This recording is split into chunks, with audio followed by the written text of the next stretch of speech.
Welcome to the chattabox with your host, Nicole Parchani. On this episode, we will be talking about the thing everybody wants. Those that have it can easily make more, and those without it are in desperate need of more. They say it makes the world go round. Money. I have with me the host of moneycuriouspodcast, Laura and Essien. I had the luck of meeting these two incredible engineers right here in Seattle during my summer internship at Microsoft. Back then, they were both just interns at Boeing. Today, Essien owns 2 rental properties in different states here in the U.S., while Laura manages her own investment portfolio. In this episode, we chat about all things money, from how we each began our financial management journeys, the mindset for financial success, tips and tricks to grow your wealth, and more. So let's get into it. I am so happy to have you guys here. Like, I love the podcast. I think it has great material. I mean, if any of my listeners is interested in learning about financial management and just how do you get started in the housing real estate market, really go check out Money Curious, because it is so good. Like, they break it down. Like, they're not trying to be all snooty like some people with financial information. They're really trying to make it easy for you to understand. So go check them out. But I'm so happy to have you guys here. Like, what got you guys interested in like financial management in the first place? Essien, you want me to tell a story? Yeah, go ahead. Sure. So Essien and I, we met when we were working at our first company out of college in Seattle, Washington, and our discussions always revolved like money outside of like our normal like 9 to 5 talk. And there was one day where I was like, Essien, like, what if we like had a platform where we just share our thoughts about all things money? Like, I'm pretty sure people are thinking the same thing we're thinking. Like, how do I grow my savings? How do I start my emergency fund? Like, how do I get started in real estate and invest in the stock market? All those things. And I had suggested a podcast, and I was like, Essien, you down for this? He's like, yeah, let's go. Let's do it. And that's kind of how we started the actual Money Curious podcast. Wait, hold up. Rewind. Yes. We originally started a blog, and Oh, yeah. that fell through. It felt too much like homework, so we were like, let's talk about this stuff instead. Let's start a podcast. Yes, that's true. Yeah. For me, I think just having a normal conversation live is a lot better than editing my words on a blog post. So we transferred the blog into the podcast, and here we are today. Awesome. I mean, I honestly really enjoy it. It's good to have a plan to make sure when you're done working, when you really don't want to do anything anymore, you're taken care of. You don't have to worry about it. Because I remember reading this like statistic where like there was like the majority of Americans like are not saved for retirement or something like that. And I was like, how? How do people like have such bad money habits? But hopefully in this podcast, we will also share some tips with folks so they can get their money in check. Because I think it's super important to have your money work for you, I'm curious, like, where did the journey of getting better with your money begin? Like, when were you really like, okay, now is the time. I really am trying to get somewhere and grow some wealth? For me personally, I've always been known as like the cheap one in my group of friends. I would always try to save money wherever I could growing up. I remember when I was younger, I had a paper route, right? And I asked my dad, we were in the mall, and I asked him, I was like, hey, there's this PlayStation. Do you think I could get it? And that was me trying to ask him to buy it for me. He looks at me, he goes, you got PlayStation money? I'm like, okay, I guess I got to buy this myself, right? I think I was like 9 at the time, right? So that was the first time I ever sat down, looked at how much money was coming in from my paper route, how much this thing costs, and how long it's going to take me to budget for this thing. And then once I was able to do that, I actually bought it. I think it was like $200, $250. I don't remember. Once I bought it, like something in my head just completely switched. I was like, oh, wait, if I sit down, budget, and save up for something, I can buy it. And all of a sudden that just created this, like, I don't know. I realized that once you actually manage your finances correctly, it created a lot of freedom for myself. I knew that if I were to manage my money correctly, I can afford the things I want and it'll provide a lot more security for me. And I had that mentality going forward. And then after college, I just really wanted to manage it on a much larger scale. So I think that's where it came from for me. For me, I guess the journey started for me a little bit later than Essien. I was not 9 years old and asking my parents for PlayStation money or anything like that. But definitely, I became a lot more aware of the fact that I needed to save a lot more. And I guess save in general to have that like a good budgeting plan and things like that when I was like a sophomore, junior in high school. And this was because I started then thinking, okay, I can start working now. What am I going to do with that paycheck? And my first paycheck was like $100 because I just started out. I was like a high school student working like I think I was working like 10 hours a week or something. Really minimal paycheck at the time. And I was like, wow, this $100 like it doesn't go far at all. And then, just ramping up a little bit more, like increasing my hours and then understanding that like, oh my God, I'm going to college in like a few years. And my parents were, I come from a family where we were living paycheck to paycheck. And it's not because we had a high lifestyle expenses compared to our monthly incomes, but like it just was that we live in a high income area, but my parents make minimum wage. So like my parents are like, you need to go get more money, go work again and go work more hours because you're not going to be able to afford college for the full 4 years and we can't afford to take out loans. And so from that then on, I was like, okay, guess I'm not doing any student loans. So that was really out of the question. And I've said this before in other podcasts, that just wasn't a mentality that my parents had about taking on debt. They were not about taking on more credit card debt or anything like that. So for them, the idea of student loans was just like out of the picture. From there, I was like, okay, well, how do I get through college? Like, how am I going to get through all that? And it was then when I actually was a freshman in college where took on a few part-time on-campus jobs. And then I became a resident assistant that basically cut my tuition bill in like half. And so from then, I was able to kind of manage my part-time income from school and use it to save up in a high yield savings account and then start investing in the stock market. I opened up a Robinhood account when I was like a sophomore in college, and that's kind of like where the real like traction of my journey got started. And from there, like my wealth just kept growing and growing, but it definitely took many years to get to that point of like just even getting some traction going. The first time I invested, which was like in a simulation, it wasn't even with real money. I lost everything, like, because I had absolutely no idea what I was doing. I was just like, I didn't know what any of the letters stood for. I was just like, oh, oil, yeah, people use that. Let me just buy oil, not knowing squat about squat.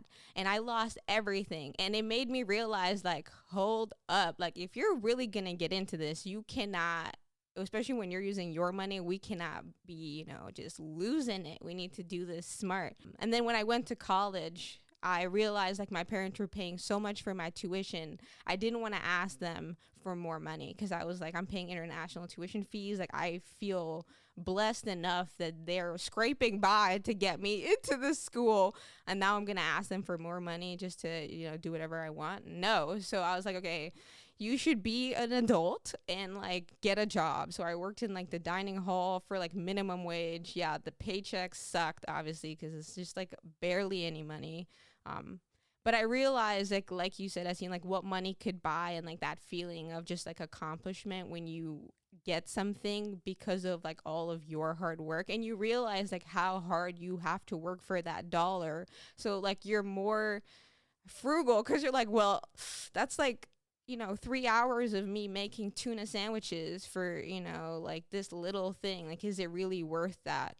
But then I feel like what really helped me get my finances straight, and I think this was luck, but also just being an engineer, was working at Microsoft. Like, they really helped give me at least the capital to really start saving for things and actually opening investment accounts and like having retirement funds. Because before that, if you are like living paycheck to paycheck, it's hard to have extra money when like it barely covers the essentials, I don't think anyone really has extra money in college. Let's be real.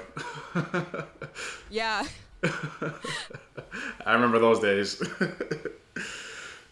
We are brought to you by Empower You. Applying for college or moving abroad to the US, Canada, or the Netherlands? Not sure what school offers financial aid to Caribbean students? Looking for scholarship resources or just someone to talk to about the experience and get guidance? Check out Empower You. It's a nonprofit founded by yours truly with the values to empower, educate, and expand the opportunities for young Caribbean and minority students. Empower You offers college fact sheets, college application and resume proofreading and editing services, mentorship, and help with college applications or just figuring life out after high school. They secretly offer tutoring services too, but I didn't say that. All of their main services are free. For more information or if you're interested in donating to this fabulous organization, check out their website at empoweryou.online. That's empower you with the letter U, not the word, .online. So I feel like the easiest way for like people to just get into investing and like just not have to think about it and automatically make money if they just leave it alone and just forget about it is like index funds. Index funds, I think, are a great way to really invest for the long term and very passively too. Like you're not constantly like looking at maybe your portfolio every single day. Like you literally can spend 10 minutes every month working on your portfolio if you invest in index funds, right? Because it just tracks the market. It tracks the S&P 500 and if you or one of the other two indexes that are on the market. So I think it's a great way if you don't have a lot of time to like invest in a specific uh, company and you don't have the time to look at their financial plan and their mission for that specific year, then index funds are gold. And I think Essien always like talks really, he speaks very highly of index funds. I think that's what he only does in his 401ks. He's mentioned before, and Only some of our index funds, other, strictly index yeah. funds.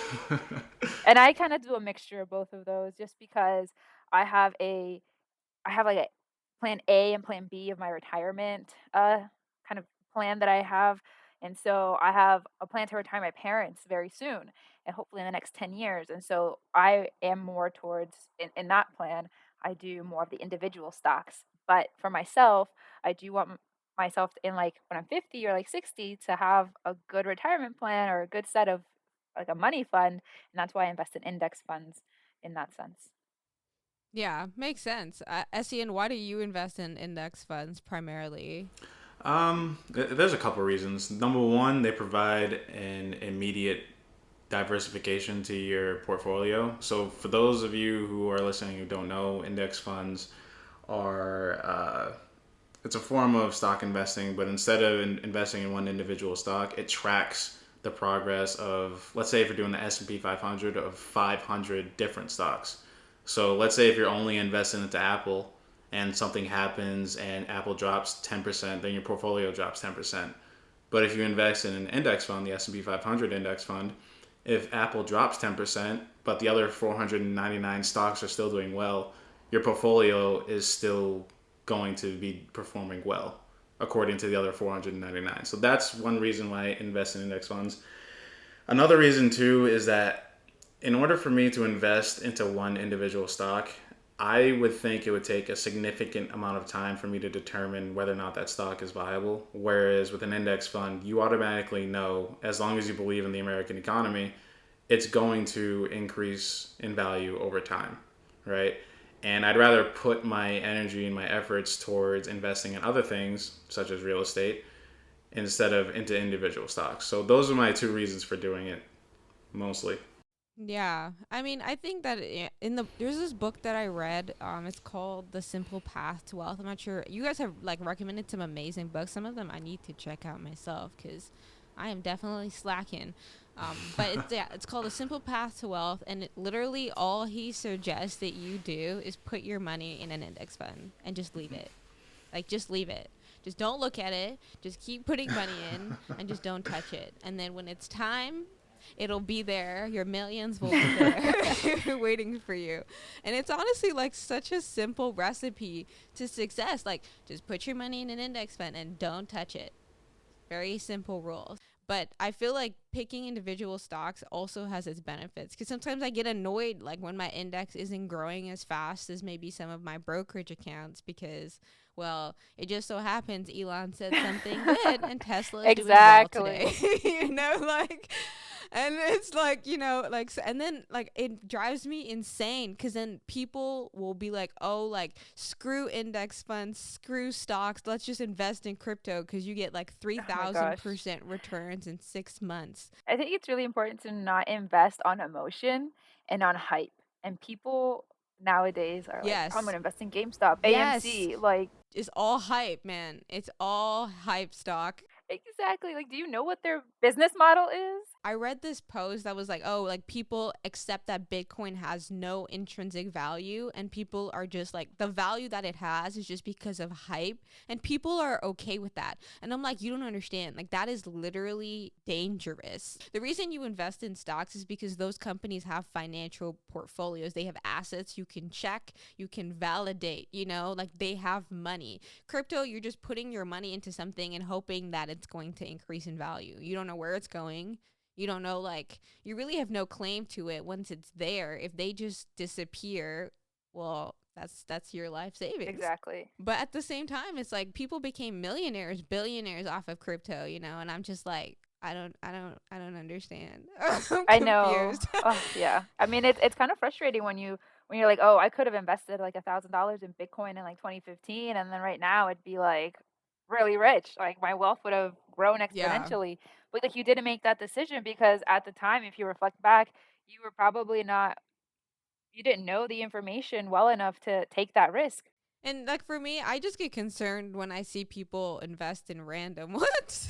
Like random like alternate coins to me. I'm just like, how do people even know? Like you really have to do in-depth research into like that specific technology and everything that they do, and even still like they don't provide financial statements. I'm just like, that's Yes, hella sus. exactly. So you have no idea like what their end of year report looks like. I Exactly. mean, if we're talking about crypto, so But FOMO be getting to yeah. me, no lie. Like sometimes FOMO, I'm just like, oh, I'm just like, and it's like I could easily put my money there, easily, but it's just like, don't do it. Especially this year and a little bit of last Yeah, year. I know. It has been really a roller coaster. That's why I couldn't be a day trader. It would be too stressful. Especially like I remember when I was graduating college, like they were like, "Oh my god, the market is crashing," cuz we literally had an investor come in to try to tell us like how to at least start thinking about your money after college, and she was like, "Yeah, I don't want to talk about the market right now cuz it had like just dropped 15 points cuz of like COVID had like just started." Oh my lord. And now things are just up better than ever. Like what was COVID in the S&P 500? Just a blimp. Like Exactly. I mean, I remember March 2020. I was like, my stocks are on sale. Let me let me just buy more, and I did. And at the time, I felt like I was taking a risk. But then looking back a year and a few months from now later, like I made significant gains, and I'm glad that I did that. But not everyone's in that position or to take that risk. And then also, if you think about people who were about to retire in 2020 and that around that time frame, for them it was like a huge dip, yeah, right? So heart attack. exactly. So Yeah. this another reason why I do like investing in individual stocks is because I'm young and I can take that risk that that kind of like the vitality of Exactly. stocks have. Yeah. So Mhm. it's not going to really, like you said, it's a blimp in time. In 20 years from now, that blimp is going to be so minuscule, you're not even going to notice that it existed. Right? Exactly. Exactly. That's what I'm betting on. I'm really, and the thing that, like, I remember one time when I used to go and talk to financial advisors in college, first of all, they would never take me seriously. They would always be like, "Why are you here?" And I'm like, "Because I'm about to be rich." What do you mean? Like, I'm trying to get my money straight. Like, you should be glad that I'm coming to you now, okay? Like, now you about to get in on a really good deal, but you know what, want to be all in your ego and just look at me as a child. Well, you missed out, okay? Anywho, They're probably jealous. They're probably jealous that you actually did that at that age and they didn't. I don't know. I was like, can you just help me get my money straight? I'm trying to be rich fast. And it's really for me just financial independence. I want to be able to live my life my way, never have to ask anybody for anything. You know what I mean? Like, I don't know where, I think I just got that from young, just always being dependent on myself. But it's just really interesting. Like, Chris, for me, the whole like thing about investing in stocks is betting that the future is going to be better than today. And like with real estate, it makes obvious sense. Like people are always going to need homes. People are always going to need somewhere to sleep, and we're only making more people. We're only making more people. So obviously, And we're not making any more land. exactly, and we're not making any more land. So it's like the sooner you get in, even if it costs a lot now, like think about It's gonna where cost we're even headed, more. people. You know what I mean? Like People we're- thought it yeah. cost a lot 5 years ago, and now look at real Exactly. estate prices. Exactly, and it's only gonna go up because inflation, all that jazz. Especially in like big cities like Seattle, people are always gonna be coming there because the companies are there. Like they're not moving, and they're not telling people to work remotely. I mean, kind of, but But yeah, it's like really interesting. But I remember I was asking this financial advisor, like, how do you know the future's really going to be better? Like I'm like, what if climate change just comes and screws everything up? And he was like, oh, well, at least you'll be like the richer of like the poor. Like that was kind of his answer. Like at least you'll have like, even if the stock market crashed, you'd still have more money than people that didn't invest in it. And I was like, bro, that does not leave me very comfortable. Like I was like, how is that the answer? I'm like, no, I want an advisor that would be like, don't worry, we gonna pull out under these circumstances and maybe move assets into different whatever. But nah, he was just like, oh well, at least you'll be in the 1% of the new core 1%. I was like, what? That doesn't even make You'll be sense. relatively rich. Yeah, I was like, he was like, yeah, you'll be rich in relative terms. I was like, I don't. Yeah, that's not. I No. feel like that's like a No. Okay. just like a textbook response. Like that's not what you want.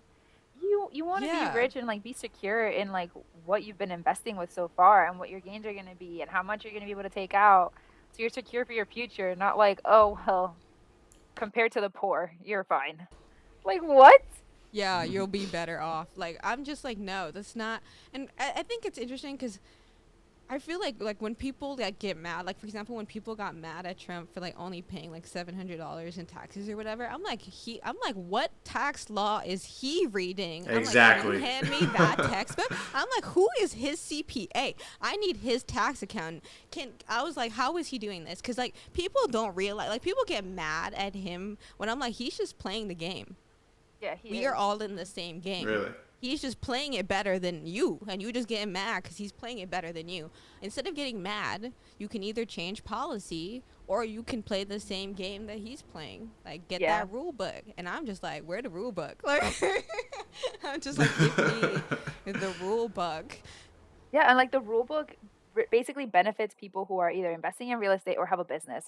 Like if you are just like working your normal like Yep. day job, it doesn't really benefit you. There are no tax benefits or tax write-offs, So in that sense, like, yeah, you're kind of salty because maybe you need to create your own business. You need to start it up. And then that's when you can be like, yeah, I'll pay $700. Yeah, exactly. And people don't realize, like, there's so much that, like, people think people go on vacation out of their personal finances. No, honey. That's a business expense, okay? That's not a personal business trip to Bali. No. That is a business expense. They're taking that out through their business. That's a write-off on taxes. That means they get more money. Like, people don't realize, like, there's ways that rich people think that regular people aren't even thinking that way because they buy their computer with their savings when, like, why not have a company that's your name, you buy that through the business, then that's a business asset. If it's your business, you're the CEO, it's your computer still at the end of the day, but that's the tax write-off. Yeah, or another thing you can do is get a business or real estate that cash flows, and then that can pay for all those little trinkets that you want in life. So for example, if you have a car and when you want to buy the car, it costs like, I don't know, $400 a month to keep. You could buy a piece of real estate that cash flows $400 and then that pays for the car note on that car. That's another way rich people think. Instead of trying to save up for the liability, they save up to buy the asset that'll then pay for that liability in perpetuity. So it's not actually coming out of their personal accounts. Yeah, and it's like so interesting because even with the market, people don't realize like capital gains gets taxed differently than regular income tax. Like if you're just paying your income tax, you're getting finessed. Obviously, like income tax is high. Well, it's high. I will say it's high. But like if you're like but capital gains tax, especially for like long-term stocks, is much lower. And it's like, well, how do you think rich people are getting richer? They're paying lower taxes in different brackets than you are paying, and they're not paying themselves through regular income tax. Like, uh, the game. Such an interesting It's one. fun though. But another interesting thing was Essien and I were at at like a brunch place in New Orleans, and we Oh happened to sit man. next to this one lady and her son, and they were talking to us about it was like a crazy like meet just coincidence we were sitting next to them, and she mentioned to us that her and her husband own several restaurants, and they were starting up a new restaurant. It was going to be a Mexican cuisine, but this lady was not Mexican at all. Like she's like a normal white lady. Like I don't know what experience she has in Mexican cuisine, but it didn't seem like it was obvious to me. Yeah. And so she had, I was like, I think Etienne asked her like, oh, how are you developing your, like the restaurant? Like, how do you grow it? And she had mentioned to us that her and her husband took a trip to Mexico City, and they basically went to all the high end, like bougie restaurants that out in Mexico, and as a business trip, okay, but Mm-hmm. still had a vacation, Of and course. they used that information and that knowledge they gained from that business trip, and like all the nice food they ate to then implement in their new Mexican restaurant in New Orleans. And after hearing that, I was like, wow, see, that's rich people thinking. And so that's when it's like when you can read the rule book, it will benefit you so much. And then here's another thing that they did that was crazy. Here's the benefits of them doing that. Right before they got married, they started a business, they started the restaurant. And then before they had any kids, they did this when they were like, I think either late 20s or early 30s. They took a year off. They sold the business. They took the money from that business and they took a year off and just traveled the world. They said they traveled to 26 countries in 1 year. Now, try to do that with your W 2 income. Or try to Exactly. have the freedom to do that while you have your job. They started a business, they sold it, they had this large sum of money. And not only that, but the woman, the wife, she actually did have a W 2 job and they paid, she finessed it. I don't remember how exactly she did it, but she was able to work remotely and her job actually helped to pay for part of the trip, and they also used the sum of money from the husband's business to help pay for the trip. So essentially, they almost did it for free Yeah. to 26 That's countries, awesome. right? Whereas most people would spend thousands of dollars on a 2 week vacation, they essentially spent a little bit more than that on a 1 year long vacation. So it's just instead of trying to think in regular terms, just try to think outside the box and try to think assets versus liabilities. Once you change that mindset, then the whole game Yeah, changes. that is insane. That is finesse. Like, that is awesome. Exactly. And that's the thing. Like, it's important to surround yourself with people that think like that because it opens your mind to like new ways of thinking. Because I feel like for a lot of people that don't have access to like financial knowledge or financial resources, you miss stuff like that. And you think like all of these people you look up to and admire are living the life you want, not realizing they are not paying for it the way that you think they are.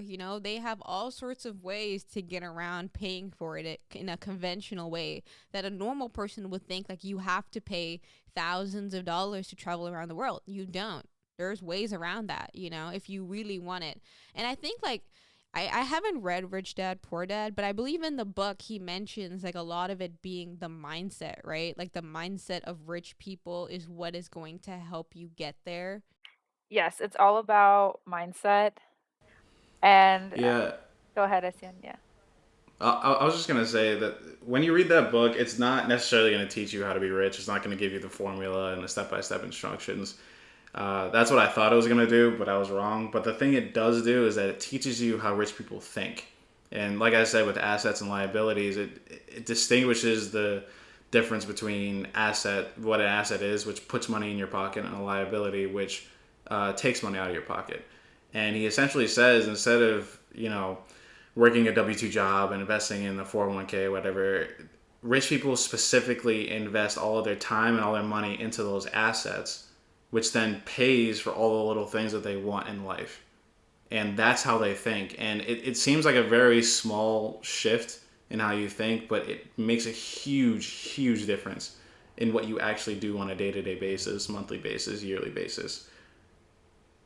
Yeah, and it's really powerful. I love reading books that are all about shifting your perspective and mindset. Like there's one I forget what it's called, but it's like also by, I think it's like Think Rich, Grow Rich, or something like that. But like Napoleon Hill. Think and Grow Rich by Yeah, Napoleon yeah, Hill. exactly. Think and Grow Rich. Thank you. And it's all about like shifting your mindset so that you can manifest like those types of realities for yourself. Because it's like, okay, now you have an asset that not only brings you money, it paid for the thing you wanted, and it continues to generate more money for you after it gives you what you wanted anyways. You just had to wait a little bit longer, but now you get more. You get more in the end. So it's like, of course that's worth it. Exactly. That is worth it. Like, and it's crazy because I see people like, I guess, how do you guys deal with, like, for example, especially like being successful at a younger age, you know, having a job in tech, as engineers, like saving your money and actually pushing it towards investments and assets that are going to make you even wealthier, instead of like buying a Tesla or like buying, you know, I don't know, whatever thing that like you see people wanting today. It's definitely difficult, I would say, on my end, just because I want to have quality things. Like, I want assets, and perhaps having a Tesla to some might be a liability, or having like the latest model car is a liability, right? Because it's just gonna to get depreciating in value every single year. And so there's a lot of we talked about mindset. There's a lot of patience that goes into having this type of mindset of being a wealth builder, and you have to shift your mindset into thinking that you're creating abundance, not creating like this void. Like, it's not like you don't have money. Like, you definitely have money. Like, you're obviously you have your W-2, and you're using that income to grow your investments. You just don't necessarily see it in liquid form. So just having that patience to know Yeah. that your money's working for you in the background. Just be patient. And that's what I've had to learn throughout this journey, ever since I've really started to ramp up what I want to do, how I want to see my wealth grow in the future, and how fast I want to see it grow. Um, it's all about patience and finding new ways to make that grow even further, like finding other ways of income, passive incomes. Maybe not just having my W-2, having perhaps like a sponsor just pay for something for the podcast or something like that, or having a different side hustle, just different streams to really help me with my patience is basically what I have to deal with.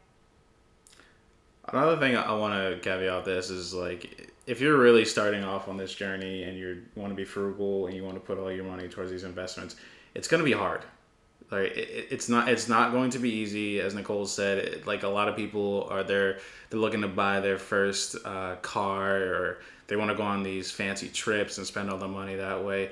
And you're going to be surrounded by a lot of people like that. And the first 6 months to a year, I would say, is going to be extremely difficult. Like I don't want to sugarcoat anything. Like if all your friends want to go on a trip, but you want to save that money and put it towards real estate or stocks instead, it's not going to feel good, at least for the first year, right? And I would always say, listen, just do your absolute best to put money away for the first year. Once you do that and you build a lifestyle around being frugal and actually putting more of your time and energy toward growing your investments, after the first year, it becomes a little bit easier because you built up that resilience in your mind saying, okay, it may not feel good now, but I'm investing towards my future, and I know 5 years from now, people are going to look back and ask me, oh, how are you able to afford this, this, and that?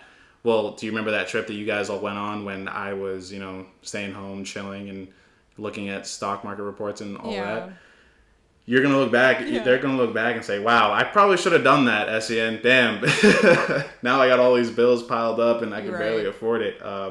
But another thing, too, Right. that I want to bring up is Laura and I talked about one of our episodes. I think it was the second or third one about your top three biggest expenses, and that is your transportation, food, and your housing. Housing is the third.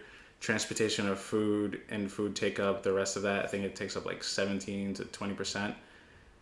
Um, so I'm gonna bring it back to real estate. This is where house hacking comes into play. Like say if you buy a house and it's a single family house and you just come out of college and you're used to living with roommates, so you end up getting roommates. So it's the same situation that you were in college, and now those roommates are paying your rent that then pays for your mortgage. That's a third of your income that you can now save and invest or do whatever you want to with, right? So a lot of people, they think that saving money, you should save money on the latte, on going out to eat, on Netflix, or any of those little expenses. But if you look at a chart that charts out all your expenses, those little expenses are only going to save about maybe max 10% of your income per year. And that's Yeah. extremely ineffective in my opinion. If you were to save on your housing, which is a third of your income, let's say if you make, I don't know, $50,000 a year, that's 17 ish, 16, $17,000 every single year. Hopefully my math's right. Versus like a latte, that's probably gonna be like what, maybe 1,000 a year, $500 a year. And then if you were to Yeah. save all that money from housing, then you can afford to spend the extra $1,000 on going out to eat and all those little trinkets, all those little things to keep you sane throughout the year, right? So that's why I'm a big advocate for house hacking, because once you save all that money, you can afford to spend just a little bit more on those quote unquote little lifestyle changes and still feel like you're living Yeah. your life. The only difference is that you have roommates. Yeah, that's going to be the interesting thing. I definitely want to get into house hacking. It's super awesome to just see like how you can have your money work for you. Like to me, that is like the most mind-blowing thing. Like instead of my money just sitting in my savings account doing nothing but just getting like pennies of interest while the bank takes my money and goes invests it and make themselves richer. Like I was like, I could put my money in all of these different assets and they will just make more money. I was like, wait, Yep. what? Like, why Yeah. wouldn't you do that? Like, that just seems so logical. Because it was interesting because, like, I always was just told save, save, save, but never like, okay, so what do you do with all of these savings? Oh, you buy a house. Okay, but until then, like, what do I do with all that money? It's just going to sit there doing nothing? No, the rich people put their money to work, and so that's exactly what I'm doing. But Right. that's super awesome, and I'm trying to get on Essien's level. Like I would love to have rental income. Oh my lord, in my 20s, that would be goals, goals. Yeah, and like Nicole, you don't necessarily need to have And roommates. then maybe I'll let myself buy a Tesla. Yes. I know, but I feel like I just like the idea of having more money is just yes, I'm all about multiple income streams, girl. Financial freedom means I can literally do whatever I want. If I want to go and spend 6 months in Bali and work with the government there to help with their flooding and sinking issue as an engineer, then I can do that if I want to. If I want to go and spend 6 months trying to build a prototype for an idea that I have, well, now I have the capital to go do that. If I want to go buy properties so I can live wherever I want in the world, well, if I have money, I can do that. And it's like financial freedom for me. It's like awesome. Do you guys budget? Like, do you guys actually budget like, how often do you budget, or do you budget at all? Yes, I do budget. I have a budget for my like my little like expenses that I just want to do like personal care stuff. But then I also have like a savings budget, like where I am constantly tracking like how that's growing. I budget how much I'm gonna invest into my 401k, into my Roth IRA, and I think it's super important to have a budget because it helps you pay yourself first. At least for me, right? I do when I allocate and I get my income, my paycheck, let's say, I make sure to pay myself first in the form of me investing in my 401k or investing in my savings account and things like that. Just because I know that I'll have that Hmm. stability. And then whatever's left over, then I know I can spend on food. I can spend on like, I can get gas for my car, maintenance on my car, and those like other things that obviously are kind of recurring in that sense. So that's why I budget and I feel the need to budget because I don't want to be left with nothing. I don't wanna be left with, like, 200 bucks and that's what I save. No, I wanna first save a lot more than 200 so I know I'm secured. Yeah.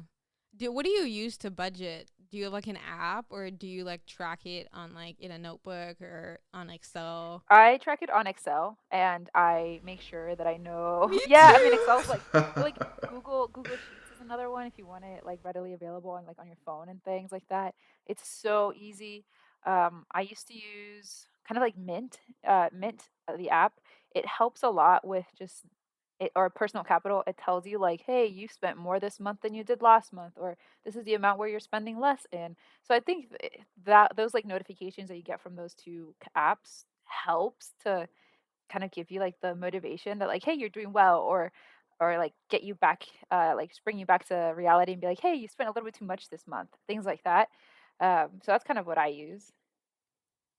And like, how often do you update your budget? I'll do it like every 6 months, just because once the summer months comes in, I feel like I spend a little bit more, and so I have to kind of just rebalance everything to make sure that with the holidays coming up later in the year, I'm not left with like no money to give some people gifts that I really want to, gift them. So that's how I kind of I just recenter myself mid-year. I was gonna say I do budget, but I don't think I budget in the traditional sense. Instead of saying I'm only gonna spend this amount of money on this amount of money on that, I prioritize my money. So what I do is the very first thing I do with my money, I invest in my 401k. The second thing I do is I allocate a certain amount towards my savings. Then I allocate a certain amount towards future investments that I have coming up. I allocate another certain amount to all my fixed expenses, all my bills, and then whatever's left over, that's what I use to essentially, quote unquote, live my life for the week. So I know my groceries are taken care of. I know my internet's taken care of. I know my other bills are taken care of, and the rest of the money I can use for whatever I can that week. You know, to me, that's a little bit less restrictive prioritization versus budgeting, because I feel like there's a negative connotation when it comes to budgeting. I think for Yeah. me, it's easier for me to just say I'm going to allocate when I get paid this much. I'm going to allocate I don't know 60% towards all this stuff, so I don't see it, and then whatever's left is what I'm going to use. Yeah, it definitely takes down like the barrier and the scare that people get of like, oh, I'm gonna be left with like no money because I've already like spent it or like saved it all up. I think budgeting is like, I honestly used to hate the idea of it. And it's like crazy because if you look at my budget now, you'd think I'm a psycho. Like, I swear, it is just so neurotic. Like, there's just so many categories. I, I, Oh my god. I'm like, okay. But for me, like, the reason I started budgeting, I didn't do it in college because I was like, I knew like my main priorities was rent and like food. So like for me, anytime I made money in the summer in my internship, I always made sure I had enough to pay for rent the like upcoming semester, and then the rest would pretty much just like go into savings or like go into my IRAs at the time. But now that I have like more of a substantial income as like a full-time employee, I have a salary. Like Microsoft does such a great job within their payroll system where they have like every paycheck, which is like twice a month. So I update my budget twice a month, and then I have quarterly reviews too. Yes, I know, quarterly reviews with my own budget. Sounds like a whole company. Yeah, for my own budget. Okay, mind you. No, this is great. This is awesome.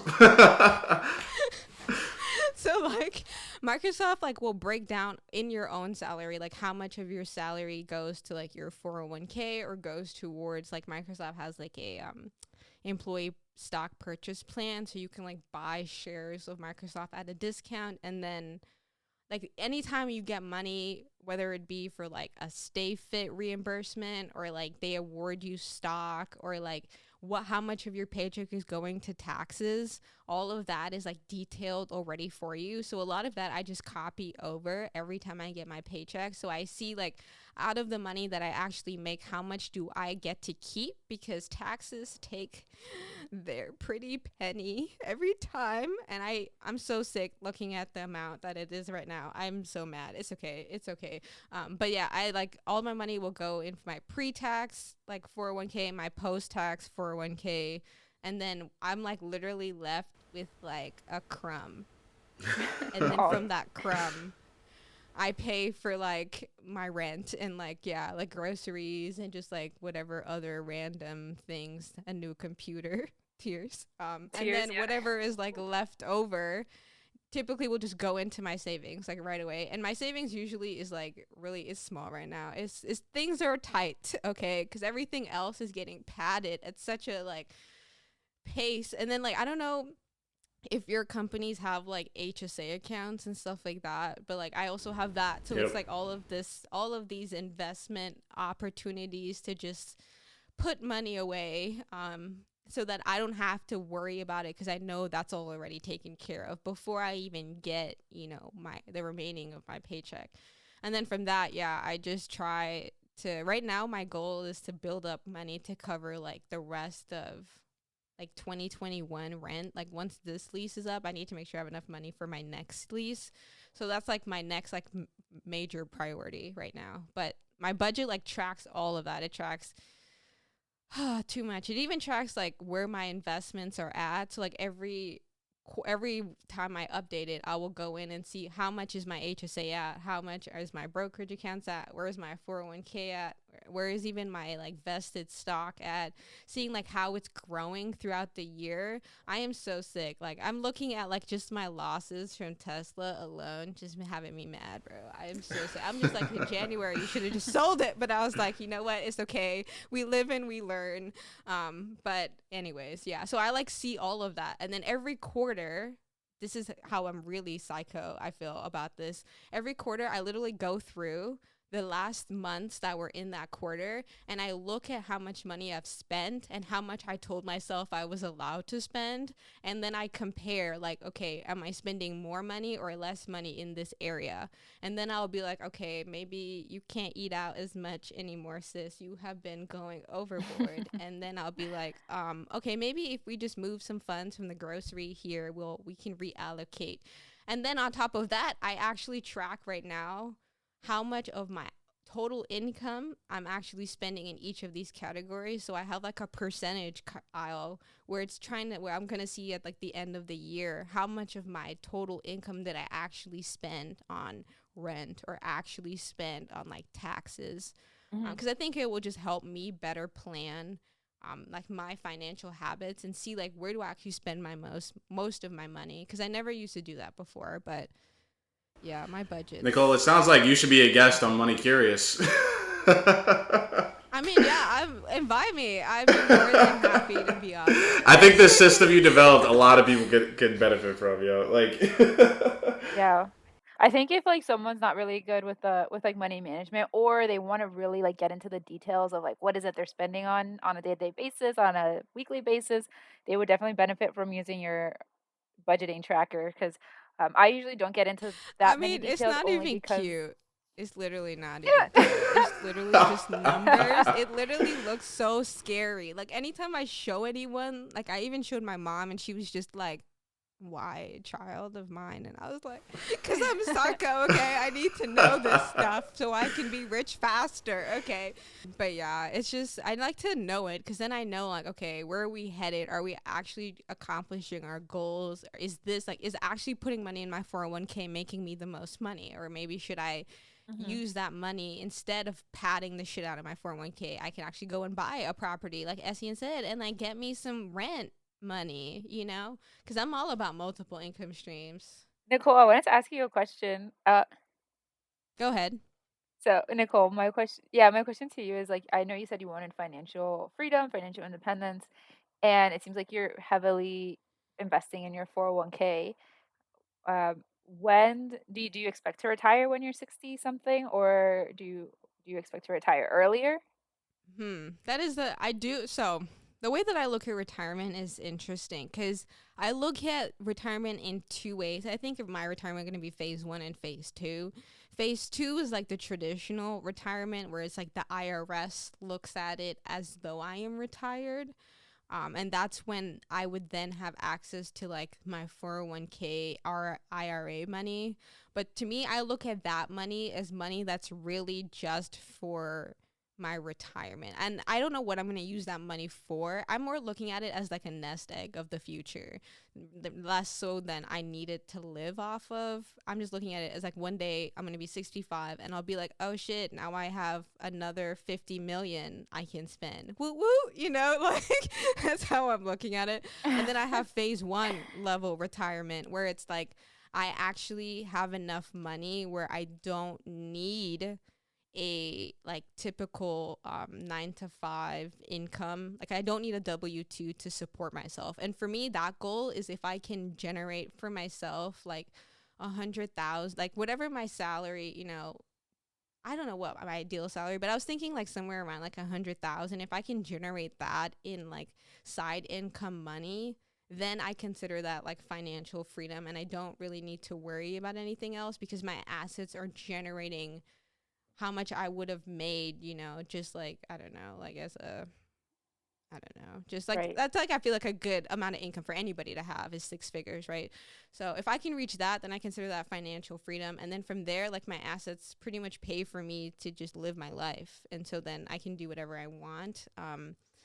But yeah, I don't know like when I'm going to get to that first phase. My goal is to be there sooner rather than later. I don't know if you've heard of the 4% rule, which like it sounds like if your goal is from what you just explained like 100K, right? Then perhaps like that's what you want. You're living if you want to live off 100K in 1 year, then you should allocate how much you should have in the future, let's say when you quote unquote plan to retire. And I think Essien can better explain the 4% rule than I can. He's like really familiar with this because he has a number in mind already. So I think I'm gonna like just ask you to explain the 4% rule, which Yeah, is please actually pretty do. powerful. Yeah, so I don't know if you guys, well, I know Laura has. Nicole, have you heard of the FIRE movement?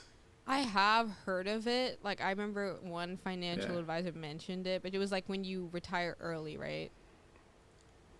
Yeah, it's an acronym for financially independent, retire early. It's this whole community of people that are trying to invest. They're very frugal, like the three of us, and they try to take all their money and invest it. And they have a target that they want to hit in terms of how much money they want to make per year, or how much money they want their investments to make them per year. Yeah. And it's based off of this 4% rule, right? And the 4% rule basically states whatever principal you have invested, if you only take out 4% of that, then your money will never disappear, right? And this is based on a study that was done years ago, and it was tested for all the extremes of the market. So, for example, it was tested during the Great Depression, the Great Recession, and every other recession that we've ever had, every other great financial crisis we've ever had, and it worked. Like, if you had $1 million invested and you live off of $40,000, so you had $1 million invested in stocks, and then you only lived off of $40,000 every single year from that $1 million, that $1 million would never go to zero, ever.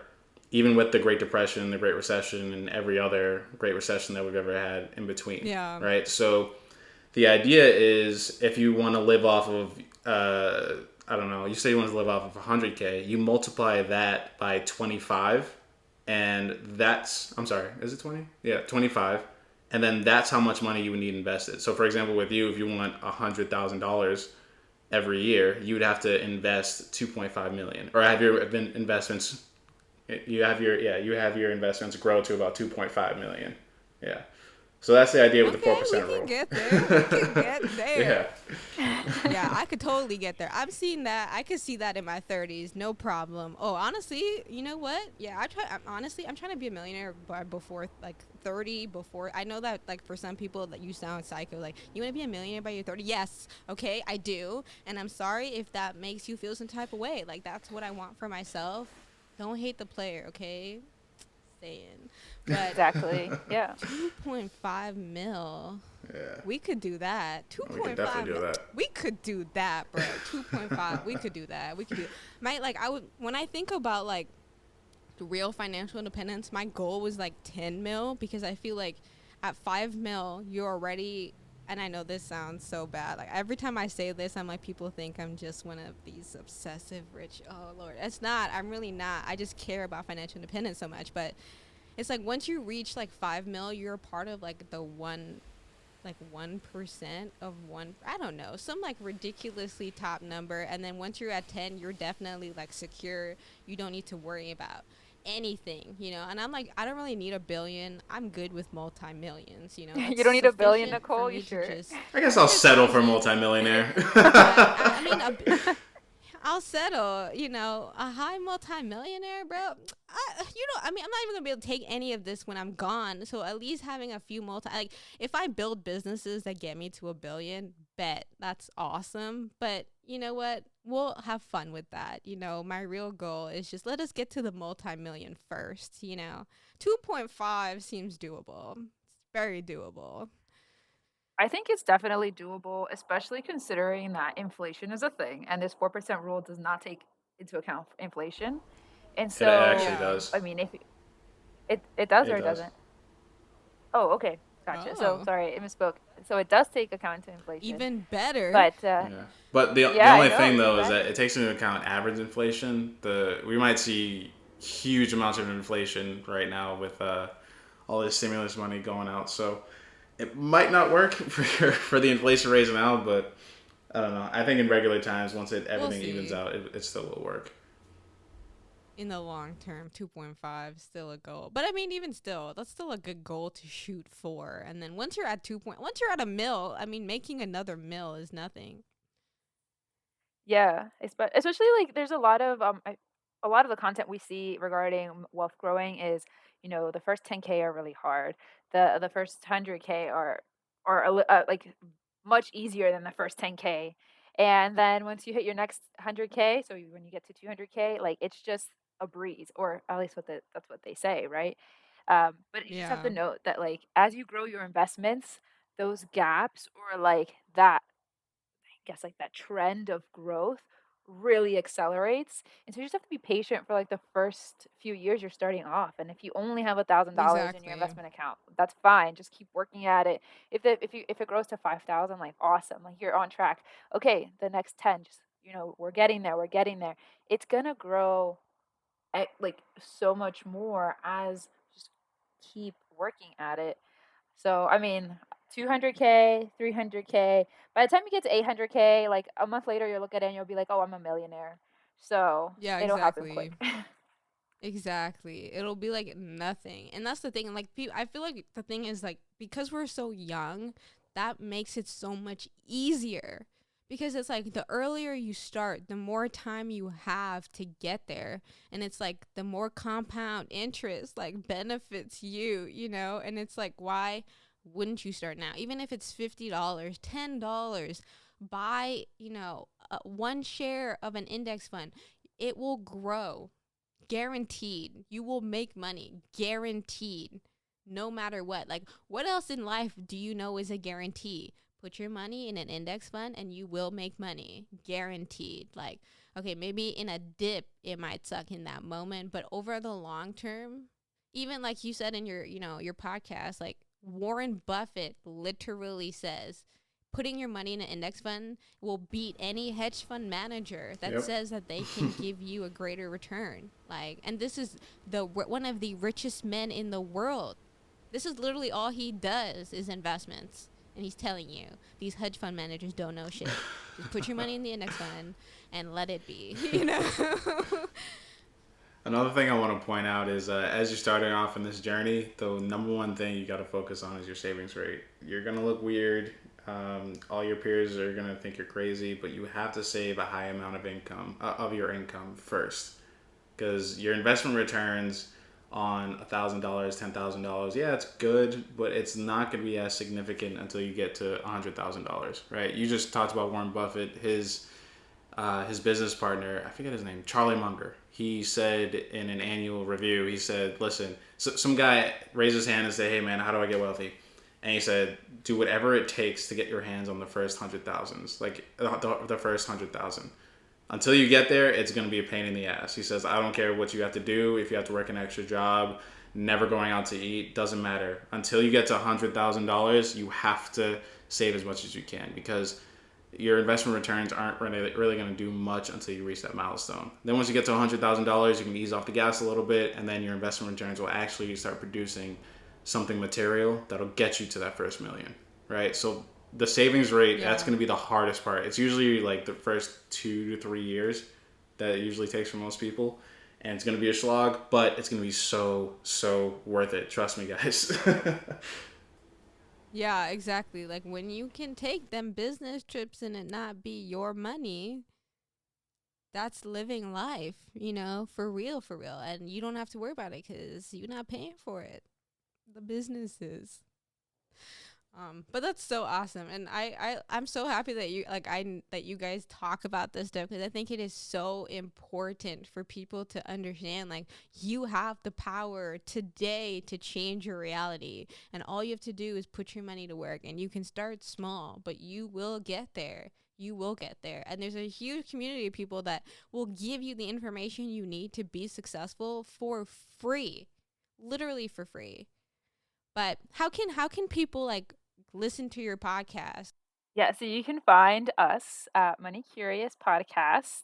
It's available on all podcast platforms. So Spotify, Apple, Google Podcasts. You can find us on Anchor as well. And we're also on Instagram at Money Curious Podcast. So we post a lot of reels and some powerful messages and just tips and tricks for you to make sure that your wealth is accelerating and your money's working for you, because I think everyone needs to at least tap into some of these resources, considering, money kind of makes the world go round in a way. So definitely, we love to bring this kind of content to people. Yeah, I think it's so awesome that you guys do that. And listeners, please go check them out. It is such good content. Like, they're so adorable, and everything they're saying is true. Like, it's literally, they're giving you the rule book to how to be financially independent. So go support them, go check them out, leave them a rating. You know what it is, follow them, because they have great content. They have great resources for you guys to check out so that you can be rich too. Any last words, guys? Yeah, I just want to say, first of all, Nicole, thanks for having us on. And for those of you listening, I said it before and I'll say it again. Listen, it might be a little rough in the beginning, but it's so worth it. It's going to be the most rewarding journey that you go on once you choose to go on this path of financial independence and financial freedom. Having that freedom is very, very worth the quote-unquote sacrifice that you have to do in the beginning. And I highly encourage you to take advantage of any resources that you can, including Nicole's podcast and our podcast, Money Curious. So again, thanks, Nicole, for having us on. Yeah, I can't add any more to that. So Essien, I think, very well said. And just again, thanks, Nicole. No, I appreciate to have you guys on here. Like, people need to know this stuff, and I'm so happy to just connect you with my audience and have them really go check out and learn financial knowledge, because, hey, the rich people are doing it. You should do it too, okay? Because why not play the game, right? And get rich while playing Exactly. it. Like, the whole point is to just be independent, to be able to do what you want, live your life the way you choose, and you don't have to owe anybody anything. So thanks for listening to this episode of The Chatterbox. If you enjoyed this episode, be sure to show your support by subscribing to this podcast and leaving us a review. Follow us on Instagram at the.chatterbox for teasers and updates.